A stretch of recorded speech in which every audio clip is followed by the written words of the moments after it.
अस्सलामुअलैकुम वरहमतुल्लाहि वबरकातुहू नहमदुहु व नुसल्ली अला रसूलिहिल करीम अम्मा बाद फ़ाऊज़ बिल्लाहि मिनश शैतानिर रजीम बिस्मिल्लाहिर रहमानिर रहीम। या अय्युहल्लज़ीना आमनू कुतिबा अलैकुमुस सियाम कमा कुतिबा अलल लज़ीना मिन क़ब्लिकुम लअल्लकुम तत्तक़ून। सदक़ल्लाहुल अज़ीम। मोहतरम नाज़रीन हज़रात, रमज़ानुल मुबारक का पूरा ही महीना अल्लाह रब्बुल इज़्ज़त की ख़ास रहमत और फ़जीलत का बाइस है। इस महीने में हम रोज़े रख के अल्लाह की इबादत करके अल्लाह को राज़ी कर सकते हैं।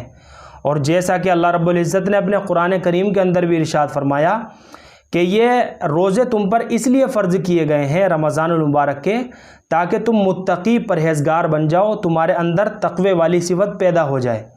इसी महीने के अंदर एक बहुत बड़ी इबादत जो हुज़ूर अकरम सल्लल्लाहु अलैहि वसल्लम हर साल पाबंदी के साथ किया करते थे, यानी रमज़ानुल मुबारक के आखिरी अशरे का एतकाफ़, ये बहुत बड़ी फ़जीलत का बाइस है।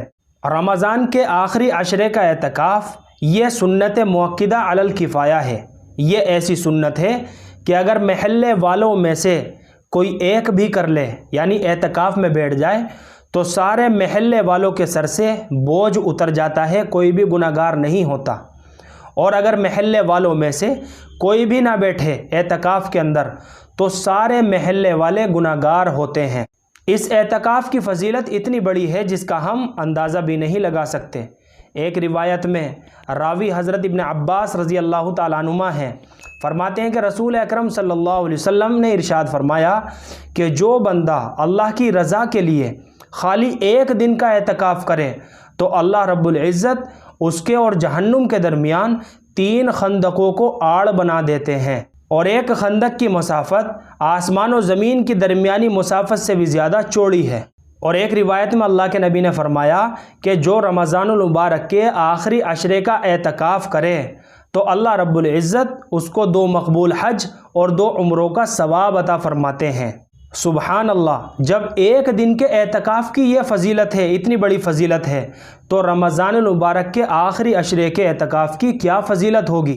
खुश नसीब हैं वो लोग जो रमज़ानुल मुबारक की घड़ियों में एतकाफ़ करते हैं और मज़कूरा फ़जीलत के हक़दार बन जाते हैं। तो इसलिए आज 12 अप्रैल बरोज़ बुध 2023, और इसी तरीके से आज जो है 20वां रोज़ा है और 21वीं शब है। आज असर की नमाज के बाद से ही एतकाफ़ में बैठा जाएगा। तो इसलिए मुअद्दिबाना दरख्वास्त है कि अपने महल्ले के अंदर सभी हजरात इस चीज़ का ख्याल रखें और एतकाफ़ में ज़रूर बैठें। तो सभी हजरात की यही कोशिश होनी चाहिए कि इंशाअल्लाह मैं एतकाफ़ में बैठूँगा, और मस्तूरात घर के अंदर पर्दे के साथ एतकाफ़ में बैठेंगी। हमारे नौजवान भाइयों के अंदर ये चीज़ बहुत कसरत से देखी गई है। वो ये समझते हैं कि एतकाफ़ में बैठना ये बड़े बुज़ुर्गों का और बूढ़ों का काम है। ये उनकी गलत सोच है। जवानी का एक सजदा बुढ़ापे के 100 सजदों से ज़्यादा कीमती है और अल्लाह के नज़दीक महबूब है। इसलिए नौजवान भाइयों से दरख्वास्त है कि वो एतकाफ़ में ज़रूर बैठें। अल्लाह से दुआ है कि अल्लाह मुझे भी और आपको भी अमल की तौफ़ीक़ अता फ़रमाए। फ़क़त वस्सलाम।